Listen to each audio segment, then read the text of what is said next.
지금은 이제 뭐 제트기도 뭐 초음속 제트기가 나오고 해서 지구 반대편에 있는 나라, 가장 먼 나라를 가도 뭐 하루 반나절이면 이제 도착하는, 그리고 갈수록 그 시간은 더 단축되고, 뭐 동남아시아 웬만한 뭐 거리들은 뭐 4시간 뭐 이렇게 안팎이면은 이제 도착할 수 있는 그러한 시대를 살아가고 있습니다. 예전에는 그렇지 않았죠. 예전에는 이 예전 그 뭐 19세기 또 뭐 20세기 초반 뭐 이때 선교사들의 어떤 이 선교 어떤 이 일정이나 뭐 어떤 그 내용들 이런 것들 이렇게 보면은 한 달, 심지어는 2달, 거기에 어떤 뭐 파도나 뭐 이런 기상을 만날지 예측도 못하고, 때는 이 기상 예보가 발달하지도 않았으니까 가다가 죽기도 하고 배가 뭐 파손되기도 하고, 또 아주 고생 뭐 배멀미 고생해서 그 선교지에 도착을 하는 거예요. 또 사람의 여정이 또 그렇습니다. 그러니까 여행을 멀리 어디 타국으로 멀리 여행 간다고 하는 것은 상상할 수도 없던 그러한 시대였단 말이죠. 일반 사람들의 경우에는. 그래서 먼 나라로 이 사람을 유배 보내고 하는 것은 그 사람에게 크나큰 고역이었습니다. 이 고통이었어요. 그래서 이 사람마다 어떤 기질적인 차이는 있겠지만, 그래서 먼 곳으로 유배를 가거나 먼 타양 땅으로 아주 이렇게 이 배를 타고 건너갈 만큼, 그래서 섬으로 유배를 보내고 하는 이유가 이제 그런 게 있는데, 이 단절시키는 것이죠. 그래서 고향을 그리워하도록 하는 것입니다. 고향을 그리워하도록.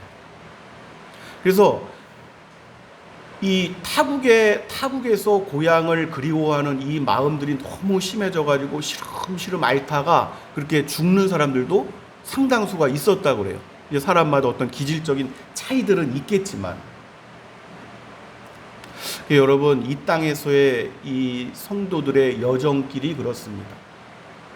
이게 이 선교사님들 보면은 타국 땅에서 이 죽어갈 때 보면은 너무너무 그리워하는 거예요. 마지막은 자신의 고향에서 이렇게 예전에 동무들과 같이 지내던 생각들, 이렇게 그런 것들도 이렇게 떠올리고.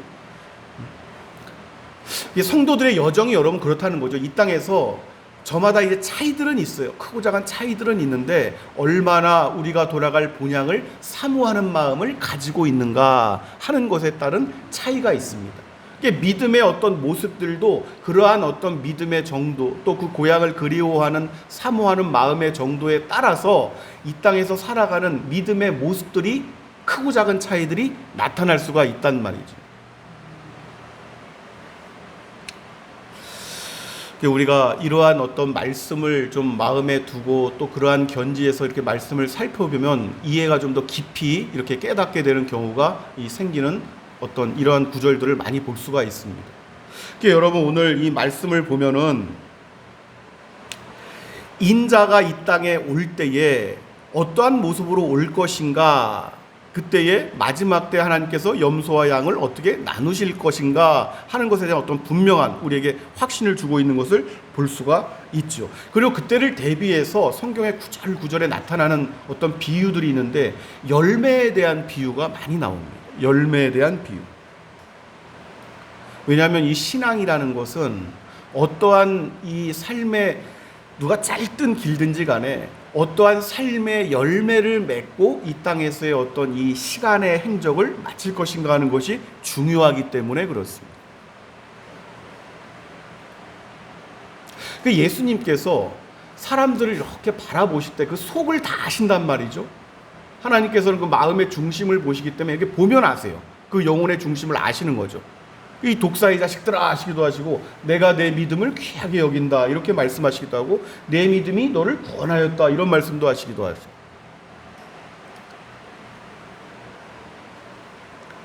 한 사람이 진리를 만났어요. 그 진리가 그 사람의 이 마음 가운데 심겨지면은 반드시 뿌리를 내리게 되어 있습니다. 그것이 얕게 이렇게 뭐 실뿌리처럼 조금 나든 깊이 터가 박혀서 굳건해서 흔들어도 이것이 뿌리가 뽑히지 않는 믿음이든지 간에 이 생명이 있다는 것은 반드시 뿌리가 난다는 말이죠.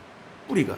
그래서 씨앗의 비유도 하시기도 하시고 이제 그런 것인데, 그렇다면 뿌리가 박혀서 그 나무가 이제 점점 자라난다는 것은 반드시 그 식물은 아니 여러 해살이 식물이 있고 또 하루 1년 한 해살이 식물이 있겠지만 한 해살이 식물도 열매는 맺습니다. 여러 해살이 이 식물은 매년 열매를 맺는 것이죠. 그 차이는 있겠지만 반드시 생명이 있다는 것은, 또 심기워졌다는 것은 열매와 결실이 있다 하는 것을 의미하는 것입니다. 이것은 아주 당연한 거죠. 결실을 거둔다는 것은 우리가 당연하게 받아들여야 됩니다. 결실을 맺지 못하는 것은 우리가 이 극단적인 어떤 표현들이기는 하지만 저주를 받을 수가 있어요. 우리 주님 앞에서 결실을 맺지 못한 무화과 나무가 저주를 받습니다. 시들어 버리잖아요. 그러니까 결실을 맺는 것을 당연한 것이다. 생명이 있는 나무는 결실을 맺는 것이구나. 조금 맺든 많이 맺든 무슨 차이들은 있겠지만 결실을 맺어야 되는 것이구나. 이러한 것을 이 당연한 어떤 진리의 이치로 받아들여야 하는 것입니다. 어떤 이들은 믿음의 그래서 행위에 대한 부분들을 중요하게 여기지 않는 사람들이 있어요. 여러분에게 말씀드렸다시피 구원파의 상당수가 이제 그러한 어떤 오류에 빠진다고 말씀을 드렸지만, 이 행위라는 것은 믿음과는 반드시 떨어질 수가 없는 것입니다. 심기어졌으면 나타나는 거니까. 뭐가 심기어졌는지를 알게 되는 것이니까 이것을 구분해서 심기어는 졌는데 이것은 상관없다, 뭐가 나타나는 것은 상관없다, 이것은 말씀의 반쪽을 부인하는 그러한 행동인 것이죠. 그리고 진리를 바르게 깨닫지 못했다는 증거가 되는 것입니다.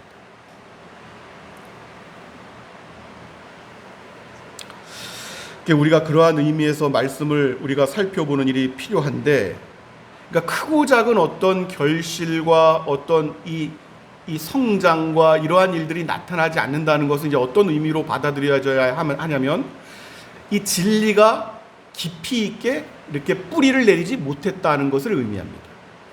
이렇게 얕게 이렇게 심겨진 것은 바람이 불어서 흙바람이 이렇게 흩어지면은 이게 뿌리가 내리지를 못하니까 말라버린다거나, 이제 그러한 비유가 그래서 나오는 것인데, 잘 심겨져서 어떤 나무는, 여러분 대나무 같은 경우는 가만히 있다가 쑥쑥 자란다면서요. 또 어떤 나무는 서서히 성장하는 이러한 나무가 있고, 나무의 종류가 다르다고 했잖아요. 새들도 다르고 다 다르지만은 반드시 성장하는 일은 있다. 어떤 나무는 어떤 나무는 쑥쑥쑥 이렇게 자라지만 반드시 성장하는 일은 있다. 그리고 나중에 그 결실을 거두게 된다. 이제 이것은 진리란 말이에요. 진리가 그 사람 영혼에 심기어졌다 하는 것은 굉장히 중요합니다. 진리가 심기어졌다. 세례 요한이 여러분 와서 예수님의 오심을 이제 선포하기 전에 늘 그런 얘기를 강조해서, 우리가 마태복음 3장 8절 10절 말씀을 보면은 그 본질에 대한 것을 일단 분명히 얘기를 하는 것을 볼 수가 있습니다. 도끼가 나무 뿌리에 놓였으니 그러므로 회개에 합당한 열매를 맺으라. 이것을 광야에서 수천 번이나 외쳤습니다. 이것을 외치기 위해서 메뚜기와 석청을 먹으면서 그렇게 버텼던 거래요. 그리고 예수님께서 모든 이 구원받을 자들을 대표해서 세례를 받으러 오시기까지 기다렸던 것이죠. 그게 우리가 마음에 말씀을 바로 듣고 말씀을 깨달았다면, 진리가 그 사람 속에 심기워졌다면 이러한 결실이 나타나는 것을 당연한 것으로 여기고, 또 당연히 그러한 결실에 대한 사모함이 있어야 할 줄로 믿습니다. 예수님을 만난 이 삭개오가 있잖아요. 예수님을 제대로 만나서 예수님이 하신 말씀, 그것이 진리잖아요. 그 진리가 그 사람 속에 들어오면은, 삭개오 같은 경우 뭐라고 합니까? 내 재산을 절반을 팔아서 가난한 이들을 구제하는 데 쓰겠습니다. 이렇게 얘기가 나옵니다. 말씀이 들어오면은 그 당장 나타나는 삭개오 같은 경우도 있고, 또 아브라함이나 이 족장들의 어떤 인생 여정을 살펴보면 하나님의 말씀이 들어오는데, 말씀이 계시가 들어오는데 이 말씀을 천천히 따라가는 사람들이 있습니다. 서서히. 처음에는 아브라함이 이 독자 아들 이삭을 하나님께 드릴 만큼의 믿음이 없었어요. 왜냐하면 그러한 증거들이 나타나는 게, 그 독자 이삭을 얻기 전에는 머무는 여정에서 어떤 이방의 왕이 두려워서 자신의 와이프도 누이입니다. 누이. 제 와이프 아니에요. 누이예요. 누이. 뭐 이렇게 해가지고 생명을 부지하고자 하는 뭐 이런 어떤 행태도 나타나고 하는 것을 보면은 서서히 말씀을 쫓아 성장하게 되었다는 것을 우리가 유추해 볼 수는 있죠. 근데 하나님께서 아브라함의 이 믿음을 의로 여기신 것은 그 행함이 나타났을 때입니다. 자신의 목숨보다 더 소중한 거예요. 수많은 이 자손들을 이 아브라함을 통해서 주시겠다고 하셨는데 독자 이삭이 죽어버리면 어떻게 되는 거예요? 그런데 자신의 목숨보다 더 소중한 존재죠. 그런데 이삭을 하나님께 실제로 드립니다. 결박해서 번제단 위에 쌓여놓고 칼을 들 진짜 잡으려고 하는 거죠. 하나님께서 그 믿음을 의로 여기십니다. 할렐루야. 행함이라는 것은 반드시 여러분 떨어질 수가 없다는 거예요. 믿음은 말에 있지 아니하다. 사도 바울이 그러한 말씀을 우리에게 준 것은 바로 그러한 연유인 것입니다. 작든지 크든지 간에, 작든지 크든지 간에. 이게 왜 여러분 이것을 이제 본질적으로 따져보냐면은 하나님께서 그걸 이렇게 지켜보시는 이유가 있어요. 왜냐하면은 사람이 이 믿음을 행함으로 나타나는 그 일은 어떠한 모든 하나님 보시기에 선한 것입니다. 선한 거예요. 선한 그 행위가 믿음이 있다는 것은 선한 그 행위가 바깥으로 나타나는 것인데 그 선한 행위가 나타나는 그 모습이 하나님의 형상을 회복해가는 것입니다. 그 형상이 이게 드러나는 거예요. 점점 바깥으로. 그 영혼의 이 형상이 회복해가는 과정이 그 바깥으로 드러나는 것입니다. 그 일이 어떻게 안 나타날 수가 있냔 말이죠. 감춰둘 수가 없는 거예요. 이 송곳을 주머니에 꽂았다고 해서 감춰둘 수가 없는 거예요. 이게 삐죽삐죽 나오는 것처럼 움직이면은. 이게 하나님의 형상이 그러한 모습들로 선하신 하나님이기 때문에 그 선한 하나님의 이 형상을 자식들이 이렇게 닮아가는 건 점점 자라면서 그 모습들이 아주 당연한 것입니다. 쟤는 클수록 지아버지 똑같아졌네. 쟤는 클수록 지엄마 똑같아졌네. 이러한 이야기들이 나오는 어떤 그러한 일반론적인 것이 영적으로도 마찬가지란 말이죠. 선하신 아버지의 모습이 그 자녀들에게 이렇게 나타나는 거예요. 그의 형상을 회복해 간다 하는 것은 그 믿음이 행함으로 드러난다니 같은 얘기입니다. 같은 얘기.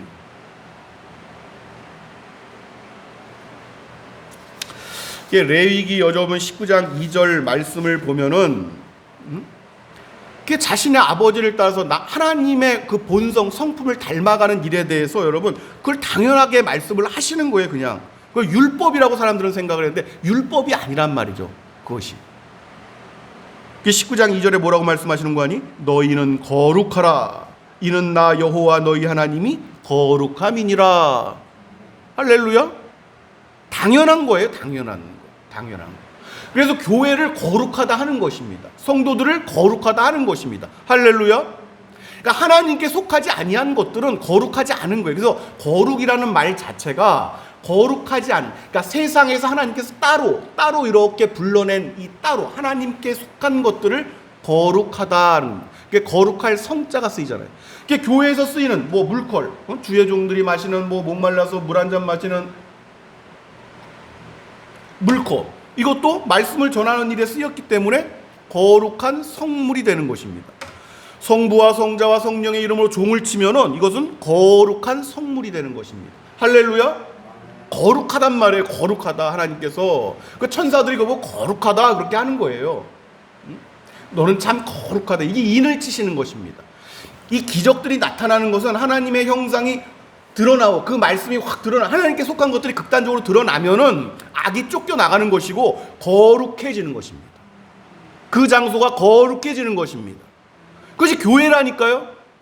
교회가 거룩한 치장을 한다고 해서 건물이 거룩한 치장을 한다고 해서 거룩해지는 게 아니고 오르간 파이프라인이 막 거룩한 막 이렇게 한다고 거룩해지는 게 아니라 하나님께 속한 것들로 가득하면 거룩해지는 것입니다.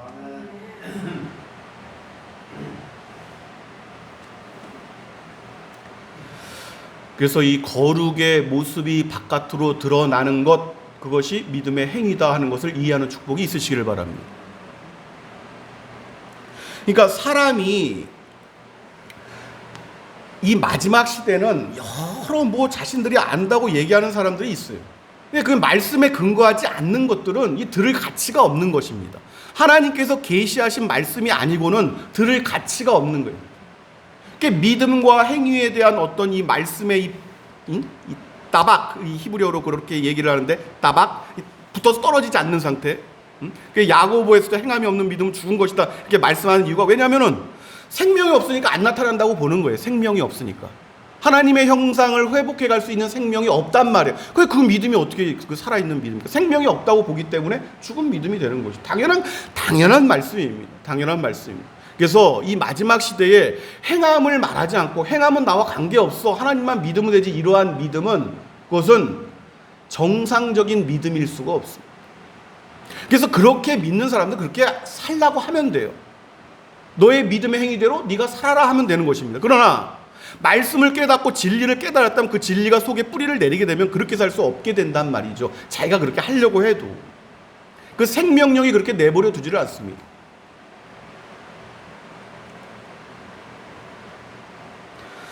그래서 뿌리와 열매에 대한 어떤 이러한 연관성으로 바라보는 은혜가 있으시길 바랍니다. 뿌리와 열매. 뿌리가 잘 심겨졌으면 당연한 일이다. 열매를 맺는 것은. 그래서 행함에 대해서는 그 이 믿음과 행함에 대해서는 예수님께서 하신 말씀을 우리 마음 가운데 두면 돼요. 우리가 잘 알고 있는 말씀입니다. 누가복음 6장 43절 44절 말씀, 예수님께서 우리에게 친히 하신 말씀이에요. 나무는 각각 그 열매로 아나니. 나무가 종류가 다를지라도 그 열매 맺는 것을 보면 그 나무가 어떤 나무인지도 알고 그 나무의 생명력에 대해서도 알고. 그 예수님께서 뭐라고 이어서 말씀하시냐, 못된 열매 맺는 좋은 나무가 없고 또 좋은 열매 맺는 못된 나무가 없느니라. 또 마태복음 7장 20절 21절 말씀을 보면 이렇게 말씀합니다. 그들의 열매로 그들을 알리라. 그 열매가 또 맺었으면 좋은 나무고 열매가 맺지 못했으면 좋은 이 과실수를 말씀하는 거예요. 나더러 주여 주여 하는 자마다 다 천국에 들어갈 것이 아니요 다만 하늘에 계신 내 아버지의 뜻대로 행하는 자라야 들어가리라. 입만 가지고는 안 되는 거예요. 입만 가지고는 안 된다니까. 어떻게 증명할 것입니까? 생명력이 있는지 없는지 어떻게 증명할 거냐.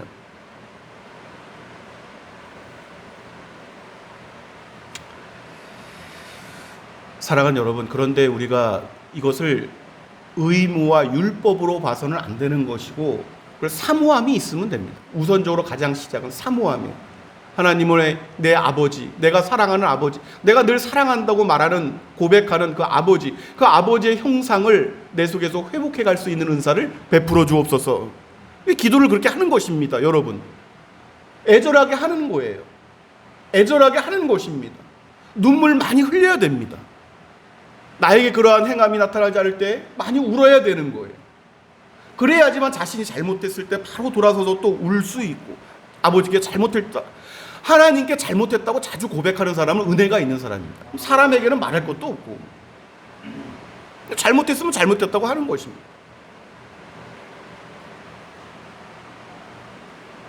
우리가 그때를 우리가 바라보는 거예요. 여기서 주어진 연수는 짧고 이 땅에 육신의 생명이 이 낡은 이 썩어갈 또 부패할 병과 오염된 이 육신을 새로운 생명을 받을 것인데 이것을 벗을 날들이 얼마 남지 않았잖아요. 사실은 뭐 몇십 년 차이라고 하지만 그것이 뭐가 그렇게 대단한 가치가 있겠습니까?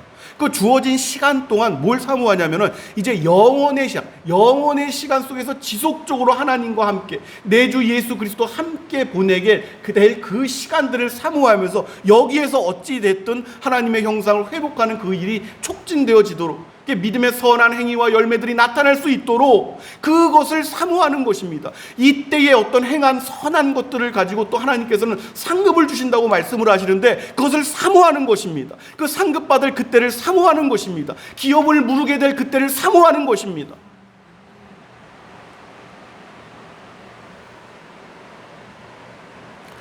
우리 주님께서는 이 땅에서 너희들이 한 믿음의 선한 행위를 따라 각자 그 보상을 받게 될 것이다 하신 말씀을 분명히 하셨습니다. 그러니까 초대교회와 이 성도들, 또 이 12사도들, 이 분들은 모두 그때를 사모했던 거예요. 그때가 이 땅에 머무른 자신들의 인생의 모든 어떤 기준이 되고 모든 목적이 되는 것입니다. 할렐루야. 그거 다 감내를 했던 거예요. 그래서 다 감내를 했던 겁니다. 그래서 감내를 할 수 있었던 원동력이, 또 동기부여가 또 그거였던 것이죠.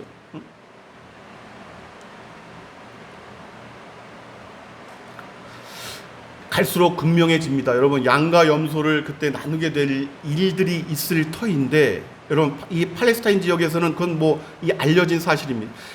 양과 염소를 낮 동안 해가 있을 동안은 같이 풀어놓습니다. 같이 풀고 뭐 평화라 보여, 어쩔 때는 뭐 뒤섞여서 풀도 뜯기도 하고, 평화가 가장된 어떤 그러한 모습이지만, 일단 해가 저물고 지면은 양과 염소가 들어간 우리가 나뉘어집니다. 이 팔레스타인 지역에서는 그래요. 양과 염소를 다른 우리에 집어넣습니다. 그 양과 염소가 나뉘어지는 거예요. 날이 저물면. 그 일이 이제 곧 나타나게 된다.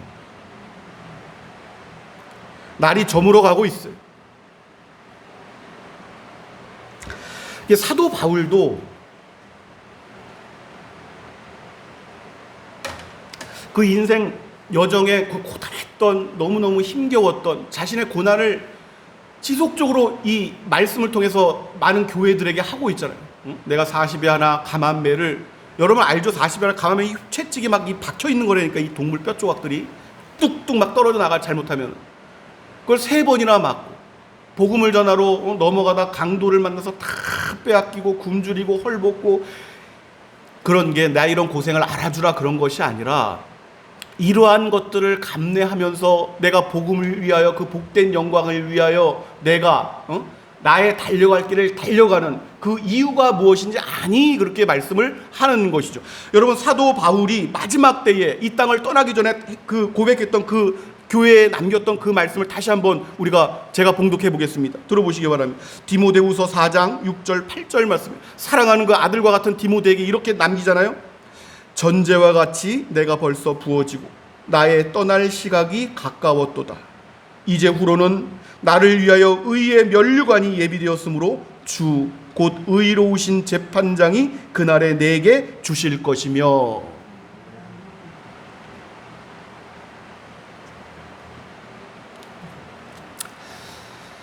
창세전에 하나님께서 우리를 위하여 준비하신 나라가 있습니다. 그 정하신 나라, 미리 정하신 그 나라, 유업으로 정하신 그 나라, 그때에 기쁨으로 상속받을 수 있도록 늘 사모하는 은혜가 함께 하시기를 우리 주 예수 그리스도의 이름으로 축원합니다.